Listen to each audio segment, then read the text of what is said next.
आज हम आचार्य हजारी प्रसाद द्विवेदी के प्रथम उपन्यास बाणभट्ट की आत्मकथा पर अपनी बातचीत केंद्रित करेंगे। मैं उम्मीद करता हूं कि आपने यह ऐतिहासिक उपन्यास जरूर पढ़ा होगा। हजारी प्रसाद द्विवेदी को आमतौर पर हिंदी के पाठक और विद्यार्थी इतिहासकार के रूप में, साहित्य के इतिहासकार के रूप में और आलोचक के रूप में ज़्यादा जानते हैं, और रचनाकार के रूप में शायद जितना जानना चाहिए उतना नहीं जानते हों। लेकिन आपने उनके निबंध जरूर पढ़े होंगे और ललित निबंध के तौर पर, ललित निबंधकार के तौर पर उनका नाम काफ़ी प्रतिष्ठित है और आपने उनके बहुत सारे निबंध भी पढ़े होंगे। लेकिन वे जितने उत्कृष्ट कोटि के निबंधकार हैं, जितने बड़े इतिहासकार हैं और जितने बड़े आलोचक हैं, आलोचना के क्षेत्र में आमतौर पर रामचंद्र शुक्ल के बाद में हजारी प्रसाद द्विवेदी का ही नाम लिया जाता है। लेकिन आप देखेंगे कि वो उतने ही बड़े और महान उपन्यासकार भी हैं। उन्होंने बहुत अधिक मात्रा में, बहुत अधिक संख्या में उपन्यास नहीं लिखे हैं, लेकिन जो पहला उपन्यास उनका बाणभट्ट की आत्मकथा है और जिस पर आज हम बातचीत करेंगे, खासतौर पर उसके इतिहास को लेकर, उसमें इतिहास की प्रस्तुति को लेकर और उसका वर्तमान के साथ जो संबंध है उसको लेकर जो हम आज विचार विमर्श करेंगे, इस बात को भी हमें ध्यान रखना है कि बाणभट्ट की आत्मकथा उनका अकेला उपन्यास नहीं है। 3 उपन्यास और लिखे थे उन्होंने। चारुचंद्र लेख, ये भी ऐतिहासिक उपन्यास है, यानी इतिहास कथा पर आधारित है। तीसरा उपन्यास जो है पुनर्नवा, ये भी इतिहास पर आधारित है। और चौथा उपन्यास अन्नामदास का पोथा। अन्नामदास का पोथा उस तरह से इतिहास पर आधारित नहीं है, लेकिन एक बहुत ही प्रख्यात उपनिषद, छांदोग्य उपनिषद की एक कथा, ऋषि रैकव की कथा पर आधारित है और वो भी एक बहुत ही महत्वपूर्ण उपन्यास है। तो इस तरह से हम देखते हैं कि एक उपन्यासकार के तौर पर, खास तौर पर इतिहास और पौराणिक कथाओं पर उपन्यास लिखने की जो उनकी क्षमता है, जो उनकी सृजनात्मकता है, उसका सबसे पहला दिग्दर्शन हमें बाणभट्ट की आत्मकथा में मिलता है। बाणभट्ट की आत्मकथा देश के स्वतंत्रता प्राप्ति से 1 साल पूर्व उसका प्रकाशन हुआ था, यानी 1946 में। 1946 में बाणभट्ट की आत्मकथा प्रकाशित हुई थी। और बाणभट्ट की आत्मकथा जब प्रकाशित हुई थी, उस समय हजारी प्रसाद द्विवेदी रविंद्रनाथ टैगोर द्वारा स्थापित शांति निकेतन में हिंदी के अध्यापक थे और वो तकरीबन 1930 से लेकर लगभग 1950 तक, यानी कि 20 वर्ष तक उन्होंने शांति निकेतन में हिंदी का अध्यापन किया था। तो इस तरह से यह पहला उपन्यास जो है, उसकी पृष्ठभूमि को मैं इसलिए आपको बता रहा हूँ कि कथा तो इसके अंदर जो है वो सम्राट हर्षवर्धन के समय की है, यानी कि 7वीं सदी की कहानी है। लेकिन जो समय, रचना का समय है, यानी कि 1946 से पहले उस दौर में 2 महत्वपूर्ण घटनाएं दुनिया में घट रही थी। एक तो दूसरा विश्व युद्ध चल रहा था, जो 1939 से लेकर 1945 के दौरान जिससे बहुत सारे देश जुड़े हुए थे, जिसमें शामिल थे। और दूसरी महत्वपूर्ण घटना यह है कि उस दौरान में हिंदुस्तान में आज़ादी की लड़ाई भी चल रही थी। ये दोनों चीज़ें आप ज़रूर ध्यान रखें, दूसरा विश्व युद्ध और हमारी स्वतंत्रता का संग्राम। ये दोनों चीज़ें आप देखेंगे कि इस उपन्यास के साथ में बहुत गहरे रूप में जुड़ी हुई है। कथानक भले ही 7वीं शताब्दी का हो, लेकिन इस कथानक के पीछे का विचार जो है वो विचार आधुनिक है, समकालीन है, प्रासंगिकता लिए हुए है, और वो है हमारे आज़ादी से थोड़ा ही पहले का हिंदुस्तान और थोड़ा ही पहले का पूरा विश्व। हम उस कथा के मर्म को, उस कथा के अंदर जो कुछ भी कहा गया है, कथा का जिस तरह से उन्होंने, कहना चाहिए कि जो रूप प्रदान किया है, उस रूप का संबंध वर्तमान से भी है। तो एक तरह से यह ऐतिहासिक उपन्यास ऐतिहासिक भी है और समकालीन भी है। समकालीन का मतलब जब रचा गया। दूसरी चीज़ जो महत्वपूर्ण है इस उपन्यास के संदर्भ में, कि इस उपन्यास की रचना उन्होंने की है बाण भट्ट की आत्मकथा के रूप में। बाण भट्ट का नाम आपने सुना होगा, संस्कृत के बड़े कवि, नाटककार, गद्यकार थे वो। उनकी दो प्रसिद्ध रचनाएं हैं, जिनमें से एक है हर्षचरित और दूसरी कादंबरी।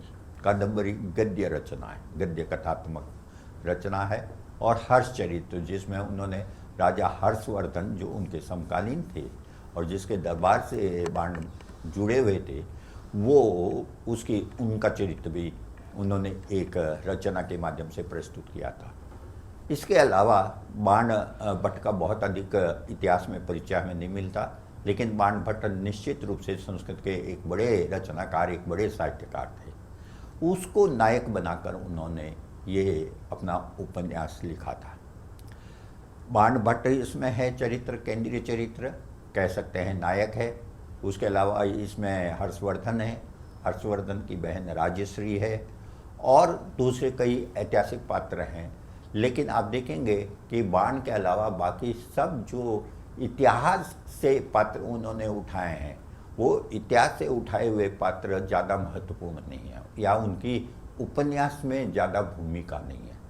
भूमिका जिनकी ज़्यादा है वो सब काल्पनिक पात्र हैं, जैसे पट्टिनी, न्यूनिया या निपुणिका जिसका नाम है, महामाया, सुचरिता।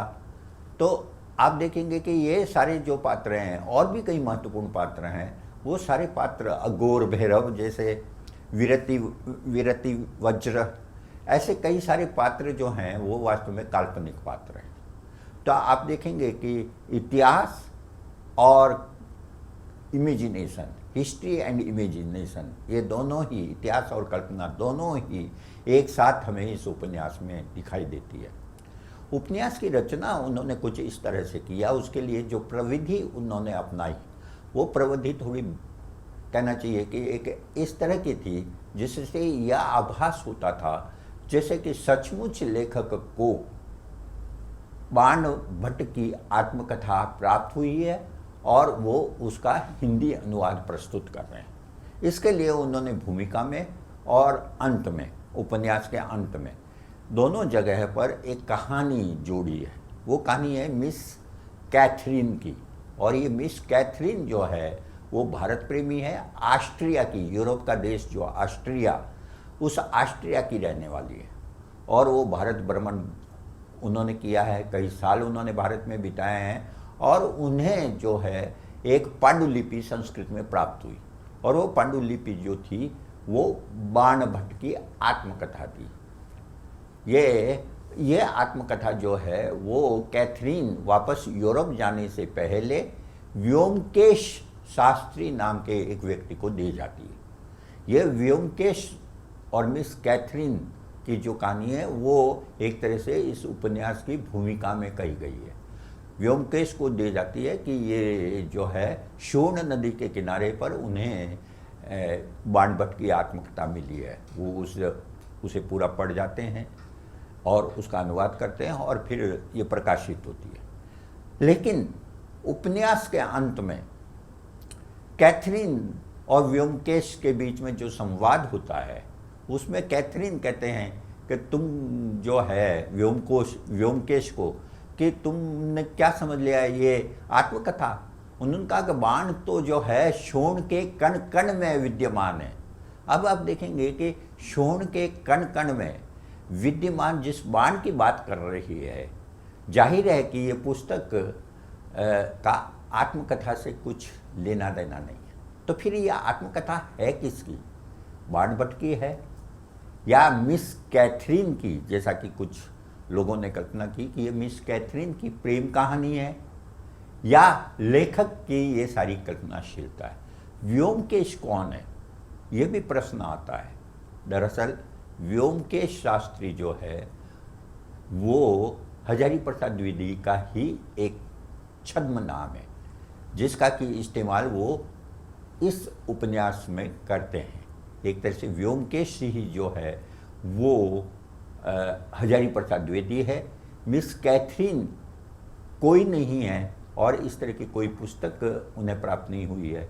लेकिन यह उपन्यास इतने विश्वसनीय ढंग से बाण भट्ट के काल को, यानी राजा हर्षवर्धन के काल को हमारे सामने प्रस्तुत करती है कि हमें सचमुच लगता है कि ये बाण भट्ट की आत्मकथा ही होगी। लेकिन जैसा मैं कह चुका हूँ, ये बाण भट्ट की आत्मकथा नहीं है, लेकिन जो चीज़ यथार्थ है, जो चीज़ बिल्कुल वास्तविक है, वो है बाण का समय। बाण भट्ट के काल का जो यथा तथ्य, जो चित्र उन्होंने प्रस्तुत किया है, वो 7वीं शताब्दी का भारत है और वो उसकी एक प्रामाणिक तस्वीर हमारे सामने इस उपन्यास के माध्यम से आती है। भले ही उसके बहुत सारे पात्र वो यथार्थ ना हो, वो काल्पनिक पात्र हों, लेकिन उसके बावजूद जो घटनाएं उसमें हुई है, जो स्थितियां पैदा हुई है, जो चरित्र उन्होंने प्रस्तुत किए हैं, वो उन सबों के पीछे का सत्य जो है वो बाण भट्ट के समय का सत्य है और वो गढ़ा हुआ नहीं है, वो काल्पनिक नहीं है, वो वास्तविक है, वो यथार्थ है और ये महत्वपूर्ण है। क्या चीज़ है जो बाण भट्ट की आत्मकथा को उपन्यास के तौर पर भी और एक रचना के तौर पर भी बहुत महत्वपूर्ण बनाता है? मेरा अपना मानना है कि हिंदी में जितनी भी ऐतिहासिक उपन्यास लिखे गए हैं, चाहे वो यशपाल का दिव्या हो या और लोगों के जैसे राहुल सांकृत्यायन का जय योधेय है, या और भी बहुत सारे उपन्यास, यहाँ पर सबों का नाम उल्लेख करने की आवश्यकता नहीं है, उसमें निश्चित रूप से हजारी प्रसाद द्विवेदी का यह उपन्यास जो है वो सर्वाधिक महत्वपूर्ण उपन्यासों में अवश्य गिना जाएगा। हजारी प्रसाद जी ने इस उपन्यास के माध्यम से उस समय की परिस्थितियों का जो चित्र प्रस्तुत किया है, वो हमारे यानी कि 1944-45 के समय के हिंदुस्तान और विश्व की स्थितियों से काफ़ी मेल खाता है। आप जानते हैं कि हिंदुस्तान में हजारों सालों में बहुत सारी विदेशी जातियां हिंदुस्तान में आई है। शक है, हूण है, कुषाण हैं, बहुत सारी जातियां आई है। बाद में फिर मुग़ल आए, पठान आए और उस सबसे अंत में अंग्रेज आए या यूरोपीय जातियां आई। तो हिंदुस्तान में बाहर से आने वालों का लगातार आगमन होता रहा है। लेकिन एक बड़ा फ़र्क है, अंग्रेज़ों के आगमन से पहले जितनी भी जातियां यहाँ पर आई बाहर से, वे सब जातियां यहाँ की मिट्टी के साथ घुल मिल गई। उन्होंने अपनी पहचान या तो खो दी, यहाँ की पहचान के साथ मिला दी, या वो इतने घुल मिल गए कि आज हम नहीं जानते कि शक कौन है, हूण कौन है, गुजर कौन है। गुर्जर भी बाहर से आए थे। बहुत सारी जातियाँ जो बाहर से आई थी वो एक तरह से यहाँ की माटी के साथ मिलकर एकाकार हो गई। बाद में जो इस्लाम धर्म मानने वाली जातियाँ आई, वो जातियाँ भी यहाँ बस गई और उन्होंने हिंदुस्तान को अपना घर बना लिया। तो इस तरह से देखेंगे कि अंग्रेज़ों से पहले आने वाली जो जातियाँ थी, उन्होंने यहाँ पर अपना एक तरह से इस हिंदुस्तान को या इस भूमि को अपना घर बनाया और हमेशा हमेशा के लिए यहाँ हो गए। लेकिन जब वो आए होंगे, जिस समय उन्होंने हिंदुस्तान की भूमि पर पांव रखा होगा, वो उस समय यहाँ पहले से रह रहे लोगों के साथ उनका संघर्ष नहीं हुआ होगा, यह नहीं कहा जा सकता। निश्चित रूप से संघर्ष हुआ होगा। बाहर से आने वाली जातियाँ अपने साथ अपनी भाषा लेकर आती है, अपने आचार विचार लेकर आती हैं, अपने विश्वास लेकर आती हैं, अपनी संस्कृति लेकर आती है, अपनी वेशभूषा और खान पान लेकर आती है, और जो पहले यहाँ रह रहे हैं उस पहले रहने वाले लोगों के साथ उनका संघर्ष होना लाजमी है। जैसे एक उदाहरण दिया है हजारी प्रसाद द्विवेदी ने कि ज्योतिष हिंदुस्तान में भी था पहले से, और जो बाहर से जातियाँ आई थी वो भी ज्योतिष में विश्वास करती थी। लेकिन ज्योतिष के दो भाग होते हैं, एक होता है जिसमें कि नक्षत्रों की गणना की जाती है, उनकी गति को पहचाना जाता है। ये हम उस गणना के द्वारा ये जान पाते हैं कि किस दिन अमावस होगी, किस दिन पूर्णिमा होगी, किस दिन सूरज कितने बजे उदित होगा, चंद्रमा कितने बजे उदित होगा, ये सब चीज़ें हम जानते हैं। लेकिन एक ज्योतिष का एक दूसरा हिस्सा भी है, और वो दूसरा हिस्सा है फलित ज्योतिष। हजारी प्रसाद द्विवेदी का कहना था कि भारत में ज्योतिष विज्ञान जिस रूप में पनपा था उसमें पहले का मतलब है आज से लगभग 1500-2000 साल पहले तक फलित ज्योतिष नाम का कोई हिस्सा नहीं था, यानी फलित ज्योतिष नहीं था। फलित ज्योतिष क्या है? फलित ज्योतिष है कि हम ज्योतिष की गणना के द्वारा यह बताएं कि उस व्यक्ति के जीवन में भविष्य में क्या होने वाला है, या उसे कब कौन सा काम करना चाहिए, कौन से नक्षत्र, कौन से ग्रह जो है उसके लिए उपयुक्त है, उसके पक्ष में है, और कौन से उसके विपरीत है, इसलिए कौन से काम करने चाहिए, कौन से नहीं करने चाहिए, या भविष्य में क्या होगा इसके बारे में। ये जो है आप जानते होंगे हजारी प्रसाद द्विवेदी ने भी ज्योतिष शास्त्र का अध्ययन किया था। वो हिंदी के MA PhD नहीं थे, उन्होंने अध्ययन ज्योतिष शास्त्र का किया था। लेकिन एक जगह उन्होंने लिखा भी है कि मैं ज्योतिष जानता हूँ लेकिन ज्योतिष मानता नहीं हूँ। तो वो जिसे नहीं मानते हैं उनका इशारा जो है वो फलित ज्योतिष का था। उनका कहना है कि ज्योतिष जहाँ तक गणनाओं का सवाल है, नक्षत्रों का, ग्रहों का, वहाँ तक वो ज्योतिष एक विज्ञान है और वो एक बहुत बड़ी उपलब्धि है। लेकिन ये समझना कि उसके द्वारा भविष्य के बारे में कोई कुछ दावा किया जा सकता है, उसकी भविष्यवाणी की जा सकती है किसी तरह की, वो उसमें उनका कोई विश्वास नहीं था। तो ये उनका मानना था कि भारत में ज्योतिष के साथ जो फलित ज्योतिष आई, वो फलित ज्योतिष दरअसल विदेशी प्रभाव है, और इस विदेशी प्रभाव को वो आज का विदेशी प्रभाव नहीं, बहुत पहले का, लगभग 2000 साल पहले के विदेशी प्रभाव की बात वो कर रहे हैं। तो ये एक उदाहरण मैंने आपको दिया। तो निश्चित रूप से जब कोई बाहर से आता है तो वो अपना प्रभाव छोड़ता है और प्रभाव ग्रहण भी करता है। ऐसा भी नहीं होता है कि वो जैसा है वैसा ही रहेगा, वो भी बदलता है। उसकी भाषा बदलती है, उसका खान पान बदलता है, उसकी वेशभूषा बदलती है, उसके रीति रिवाज बदलते हैं। तो इस तरह से आप देखेंगे कि जब दो भिन्न संस्कृतियों के लोग आपस में मिलते हैं तो संघर्ष भी होता है और उनमें समन्वय भी होता है। और हजारी प्रसाद द्विवेदी बताते हैं कि हर्षवर्धन जिस समय थे, हर्षवर्धन का जो काल था, उस हर्षवर्धन के काल के समय हूण जाति के आक्रमण बाहर से बहुत हो रहे थे। गुजर जो है उससे पहले आ चुके थे, तो और उनके साथ भी संघर्ष था। तो इस तरह से ये जो बाहरी संघर्ष है, इस बाहरी संघर्ष का बहुत महत्व है कि हिंदुस्तान में जो पहले से रह रहे हैं और बाहर से आने वालों के साथ में उनका संघर्ष। अब आप देखेंगे कि हम अगर प्रासंगिकता की दृष्टि से देखें तो हिंदुस्तान या दुनिया की उस समय के हालात इसी तरह से थे। दूसरे विश्व युद्ध के दौरान में एक देश दूसरे देश से लड़ रहे थे, बहुत सारे देश, एक तरफ जापान था, जर्मनी था, इटली था, और दूसरी तरफ अमेरिका था, इंग्लैंड था, सोवियत संघ था। तो इस तरह से दुनिया जो है दो भागों में बंटी हुई थी और उनकी आपसी लड़ाई चल रही थी। तो उन्हीं परिस्थितियों से मिलती जुलती परिस्थितियां उनका कहना है कि उस समय भी थी। दूसरी चीज़ जो है इस संदर्भ में वो है कि उस समय दो धर्म बहुत महत्वपूर्ण थे हिंदुस्तान में। एक ब्राह्मण धर्म जिसे आजकल हम हिंदू धर्म के तौर पर जानते हैं, और दूसरा बौद्ध धर्म, ये दोनों धर्म जो है ये अपने वर्चस्व की लड़ाई इनके अंदर चल रही थी। लगभग हर्षवर्धन से 1000 साल पहले महात्मा बुद्ध का जन्म हुआ था और बौद्ध धर्म कह सकते हैं कि 1000 साल पहले का धर्म है।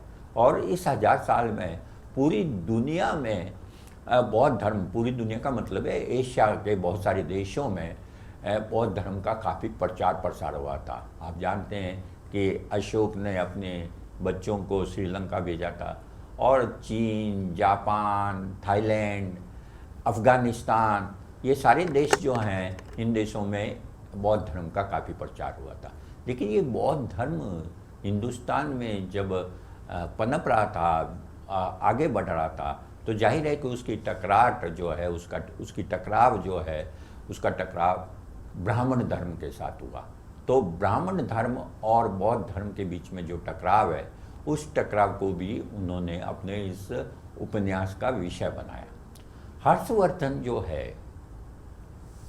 हर्षवर्धन खुद बौद्ध थे, यानी कि उनका धार्मिक विश्वास जो है बौद्ध धर्म पर था और वे जो है बौद्ध भिक्षुओं की, बौद्ध धर्म मानने वालों के बड़े बड़े सम्मेलन करते थे, जिसमें दुनिया भर के बौद्ध भिक्षु आते थे, बौद्ध विद्वान आते थे और बौद्ध धर्म से संबंधित चर्चा होती थी। लेकिन हर्षवर्धन की विशेषता यह थी कि उन्होंने ब्राह्मण धर्म को भी पूरा संरक्षण दे रखा था और ब्राह्मणों को भी जो है अपने सम्मेलन, अपने कार्य करने की पूरी स्वतंत्रता थी। आप देखेंगे कि 1946 में लिखा गया यह उपन्यास इस बात को बताता है कि इन बौद्ध और ब्राह्मण धर्म के बीच में जो संघर्ष था, उस संघर्ष को छोड़कर हर्षवर्धन ने दोनों धर्मों के बीच में समान दूरी बनाए रखी और दोनों को संरक्षण प्रदान किया। मुझे लगता है कि हजारी प्रसाद द्विवेदी ये चाहते थे कि आज़ाद हिंदुस्तान में भी हिंदू और मुसलमान इसी तरह से राज्य द्वारा संरक्षण प्राप्त करें और दोनों के साथ एक सा व्यवहार करें।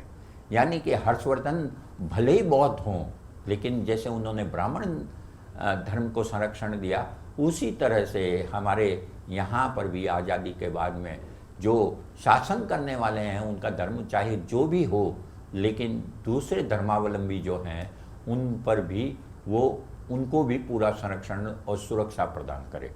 तो आप देखेंगे कि ये एक महत्वपूर्ण तथ्य जो हमें हर्षवर्धन के समय के बारे में मिलता है, उसको उन्होंने अपनी इस कथा का विषय बनाया और उसका संबंध हमारे वर्तमान से भी जुड़ता है। तो आप देखेंगे कि बौद्ध धर्म और ब्राह्मण धर्म या बाहर से जो आ रहे हैं उनके बारे में ये जो उस समय के तथ्य हैं, उस समय के ऐतिहासिक सत्य हैं, उन ऐतिहासिक सत्य से उन्होंने अपनी इस उपन्यास की कथा की रचना की है। तीसरी चीज़ जो महत्वपूर्ण है वो आप देखेंगे कि जो पूरे उपन्यास की रचना उन्होंने की है, उस उपन्यास की रचना में उन्होंने इस बात का ध्यान रखा है कि केवल ये राजनीतिक प्रश्न, यानी कि बाहरी आक्रमण और दो जातियों या दो संप्रदायों का आपस में किस तरह का संबंध है, सिर्फ उसी को नहीं रखा है। उन्होंने और कई सारे प्रश्नों को उठाया, जिसमें एक बड़ा प्रश्न है धर्म और लोक, यानी कि महत्वपूर्ण क्या है मनुष्य के जीवन में, धार्मिक आस्था महत्वपूर्ण है या एक कहना चाहिए कि लोक में आस्था, ये इस संसार में आस्था महत्वपूर्ण है, क्या चीज़ महत्वपूर्ण है। और इस सवाल को उन्होंने कई तरह से उठाया है। आप अगर विचार करें तो आमतौर पर क्या है कि कई बार ऐसे मौके आते हैं जब हमें ये निर्णय लेना होता है, ये फैसला करना होता है कि हम अपनी धार्मिक आस्था के अनुसार चलें या हम अपनी जो मनुष्य की, अपनी मनुष्यत्व की जो धारणा है, मनुष्य के जो मूल्य हैं, जो मानव मूल्य हैं, उनके अनुसार चलें। अघोर भैरव के मुख से उन्होंने कहलाया है कि सबसे महत्वपूर्ण जो है वो धर्म नहीं है, सबसे महत्वपूर्ण ईश्वर नहीं है, वेद नहीं है, लोक नहीं है। जिसमें हम आस्था रखते हैं वो आस्था वाली चीज़ जो है इनमें नहीं है। उसमें एक घटना आती है जिसमें नदी पार कर रहा है बाणभट्ट, और उसके पास में जो है वराह की मूर्ति है, और उसे भट्टिनी को भी बचाना है। भट्टिनी जो इस उपन्यास की नायिका है, भट्टिनी को भी बचाना है, और उसे ये तय करना है कि इन दोनों में से वो किसे अपने पास रखे, क्योंकि दोनों को लेकर तो वह भट्टिनी भी डूब जाएगी, वह भी डूब जाएगा, और वराह भी डूब जाएंगे। लेकिन अब उसे ये निर्णय करना है कि वराह जो उसके देवता हैं, ईश्वर हैं, उनको बचाए या एक मनुष्य को बचाए। तो वो वराह को पानी में बहा देता है और भट्टिनी को बचाता है। तो ऐसे जीवन में बहुत सारे मौके आते हैं जब हमें ये निर्णय लेना होता है कि हम क्या करें, और उस समय धर्म महत्वपूर्ण है या मनुष्यत्व महत्वपूर्ण है, या यह कहें कि धर्म जो है, जो हम जिस धर्म को जानते हैं, चाहे वो हिंदू धर्म हो, इस्लाम हो, बौद्ध हो, ईसाई धर्म हो, या मनुष्य से मनुष्य का जो नाता है उसका ज़्यादा महत्व है। तो हजारी प्रसाद द्विवेदी अपने इस उपन्यास के माध्यम से और बाणभट्ट की कथा के माध्यम से वो ये कहते हैं कि नहीं, मनुष्य से मनुष्य का संबंध महत्वपूर्ण है।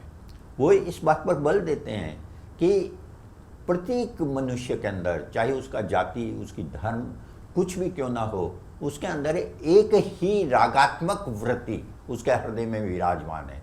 यानी कि प्रत्येक मनुष्य दूसरे मनुष्य से रागात्मक रूप में जुड़ा हुआ है, उसका हृदय एक दूसरे से जुड़ा हुआ है।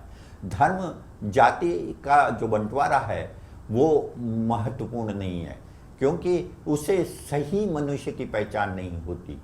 एक जगह भट्टिनी उदाहरण देती है और वो हमारे वर्तमान संदर्भ में भी बहुत महत्वपूर्ण है। भट्टिनी यह कहती है कि यूरोप से तुलना करते हुए कि जहाँ की वो है खुद, तो वो कहती है कि वहाँ पर इतने स्तर नहीं हैं जितने स्तर हमारे यहाँ है। हमारे यहाँ पर रानी से लेकर परिचारिका तक सैकड़ों स्तर है, हजारों स्तर है। हमारे यहाँ इतनी जातियाँ हैं और उनके बीच में इतने भेद है। जो ऊंचे हैं, जो ऊपर है वो बहुत ऊपर है, और जो नीचे हैं उनके नीचे होने का कोई पार नहीं है। तो उनका कहना है, भट्टिनी कहती है कि लेकिन इस सत्य को पहचानने की जरूरत है, और वो बाणभट्ट को इस बात के लिए कहती है कि तुम इस सत्य को पहचानते हो कि प्रत्येक मनुष्य में एक ही रागात्मक वृत्ति जो है वो दिखाई देती है। यानी सभी मनुष्य, चाहे वो कितना भी ऊंचा हो, चाहे कितना भी छोटा हो, वो वास्तव में एक ही मनुष्य है, और वो सब मनुष्य हैं, और उनके बीच में रागात्मकता ही सबसे ज़रूरी चीज़ है। यानी रागात्मकता का मतलब है कि आपसी संघर्ष, आपसी द्वेष, आपसी नफरत जो है वो कभी भी मनुष्यत्व को ऊपर नहीं उठा सकती। आप देखेंगे कि ये सारी चीज़ें जो हजारी प्रसाद द्विवेदी ने लिखी है, इसका संबंध हर्षवर्धन के समय से था निश्चित रूप से, लेकिन हर्षवर्धन से भी ज़्यादा इसका संबंध उस समय से है जिस समय ये रचना लिखी जा रही थी। मैंने जैसा आपको बताया कि यह रचना दूसरे विश्व युद्ध और आज़ादी की लड़ाई के दौरान में जा रही थी। अब आप देखेंगे कि इन दोनों के बीच में महत्वपूर्ण क्या है।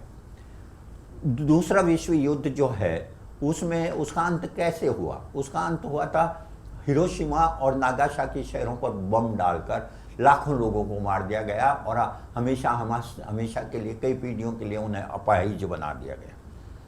युद्ध जो है वो एक बहुत ही खतरनाक चीज़ है, यह उपन्यास इससे कहता है। दूसरी चीज़ जो है, हिंदुस्तान में आप जानते हैं कि 1946 के आसपास देश के विभाजन की बात चल रही थी।